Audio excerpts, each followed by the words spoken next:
ولقد آتينا موسى الكتاب وقفينا من بعده بالرسل وآتينا عيسى ابن مريم البينات وأيدناه بالروح القدس فكلما جاءكم رسول بما لا تهوى أنفسكم استكبرتم ففريقا كذبتم وفريقا تقتلون قالوا قلوبنا غلف بل لعنهم الله بكفرهم فقليلا ما يؤمنون ولما جاءهم كتاب من عند الله مصدق لما معهم وكانوا من قبل يستفتحون على الذين كفروا فلما جاءهم ما عرفوا كفروا به فلعنة الله على الكافرين بئس ما اشتروا به أنفسهم أن يكفروا بما أنزل الله بغيا أن ينزل الله من بعده على من يشاء من فضله على من يشاء من عباده فباءوا بغضب على غضب والكافرين عذاب مهين. وإذا قيل لهم آمنوا بما أنزل الله قالوا نؤمن بما أنزل علينا ويكفرون بما وراءه وهو الحق مصدقا لما معهم ولم تقتلون أنبياء الله من قبل إن كنتم مؤمنين ولقد جاءكم موسى بالبينات ثم اتخذتم العجل من بعده وأنتم ظالمون. وإذا أخذنا ميثاقكم ورفعنا فوقكم الطور خذوا ما آتيناكم بقوة واسمعوا قالوا سمعنا وعزينا وأشربوا في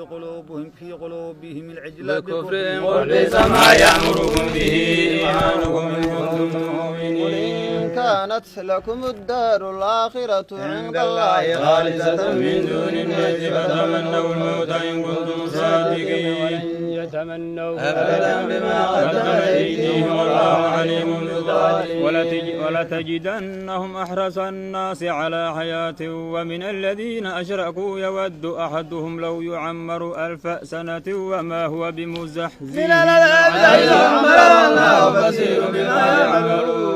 ومن كان عدوا لجبريل فإنه نزله على قلبك بإذن الله مصدقا لما بين يديه وهدى وبشرى للمؤمنين. من كان عدوا لله وملائكته ورسله وجبريل وميكال فإن الله عدو للكافرين. ولقد أنزلنا إليك آيات بينات وما يكفر بها إلا الفاسقون. أو كلما عاهدوا نبذوا فريق منهم بل أكثرهم لا يؤمنون. ولما جاءهم رسول من عند الله مصدق لما معهم نبذ فريق من الذين أوتوا الكتاب كتاب الله وراء ظهورهم كأنهم لا يعلمون. واتبعوا ما تتلو الشياطين على ملك سليمان وما كفر سليمان ولكن الشياطين كفروا يعلمون الناس السحر وما أنزل على الملكين ببابل هاروت وماروت وما يعلمان من أحد حتى يقولا إنما نحن فتنة